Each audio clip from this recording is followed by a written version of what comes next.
Hi, I'm Dr. Wes Bergen, and I'm preaching from the Narrative Lectionary this week.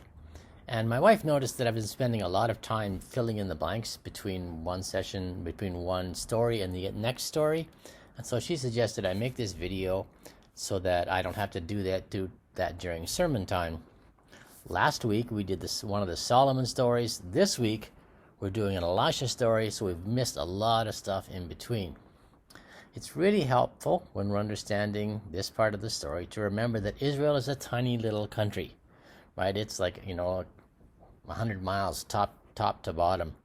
And it's hilly, it's really mountainous. It's a lot like West Virginia, except without the rain, right? So lots and lots of marginal land, trees and forests and things like that. Not much good farmland at all. It's also helpful to remember that if you think about Israel as on the coast of the Mediterranean, down in the southwest here is Egypt, and if you go to the north, you get to the Arameans and the Assyrians and the Babylonians and the Persians. So there's sort of major powers on both sides of Israel, and the vast majority of the wars that happen in Israel happen because either this group or this group wants to come and get at the other, and Israel is just in the way. And they don't go around here to the east because this is all wilderness. You don't want to do that, right? So they come through Israel, causing all sorts of havoc. Okay, so last week we had a story of Solomon. Right? Solomon is King David's son, and he ruled over Israel for his lifetime. He extended the influence of Israel. And one of the things he accomplished doing is he made Jerusalem very wealthy. The problem with this is that the wealth of Israel is basically agricultural. There really isn't anything else in Israel. There wasn't anything else in Israel to create wealth. And so the only way to make Jerusalem very wealthy is by heavily taxing the countryside. In other words, everybody except Jerusalem. And most of the farming that goes on is to the north of Jerusalem because that's where the better land is. Now, biblically also, the king has a very few specific laws that's specific to the king, right? Don't get a big army. Right? Don't multiply horses. Don't send people back to Egypt. Right? Don't accumulate wealth for yourselves. Things like that. And Solomon, as you read through the story, breaks all of them, right? It's like you've got basically 5 laws that pertain specifically to the king. Solomon at some point in his life breaks all 5 of them. So, after Solomon's death, there's a question about who's going to be the next king. Because in Israel, hereditary monarchy is not assumed. Just because your dad is king doesn't mean you're going to be king. The people have a say in this. God has a say in this. So after Solomon dies, his son Rehoboam says, I'm going to be the next king, right?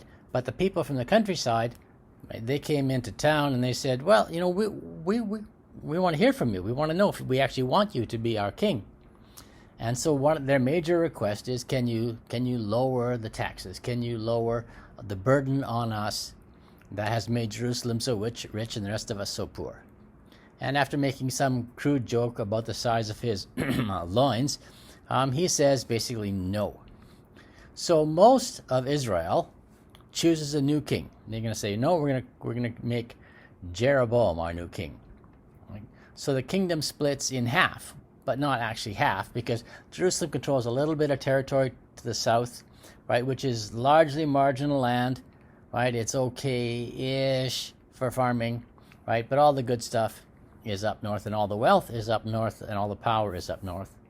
Right? There was going to be a civil war. God said no civil war, right? So they broke into 2 different kingdoms. Again, keeping in mind the true wealth of the kingdom, the agriculture, is in the north part of the country, in what becomes Israel, right? Whereas the south becomes Judah/Jerusalem. But anyway, you got these 2 kingdoms now with these 2 different kings. But again, keep in mind the larger picture.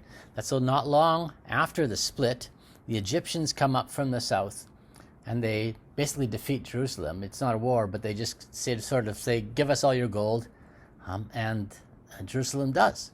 right? They strip all the gold from the temple and all the fancy stuff that Solomon acquired. They just take it all the way back to Egypt, right? That's like straight out of the Bible, right? And so they have that problem from the south, and the northern kingdom has problem for the north, right? The Arameans, right? And then soon it's going to be the Assyrians, and then it's going to be the Babylonians, and then it's going to be the Persians, right? Coming down. And again, they're not really so much interested in Israel. Israel's just a way to get at the wealth in Egypt. So the northern kingdom is more susceptible to the northern stuff because they're the northern kingdom. Okay?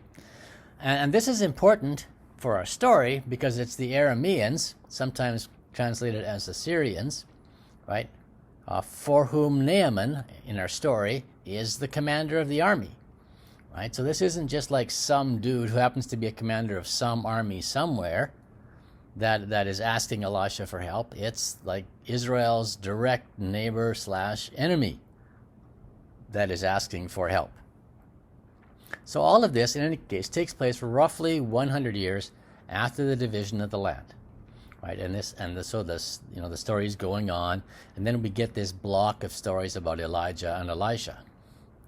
Now, most of the Bible until this point, most of that story we find in 1st and 2nd Kings is about the southern kingdom. It's mostly concerned about Jerusalem.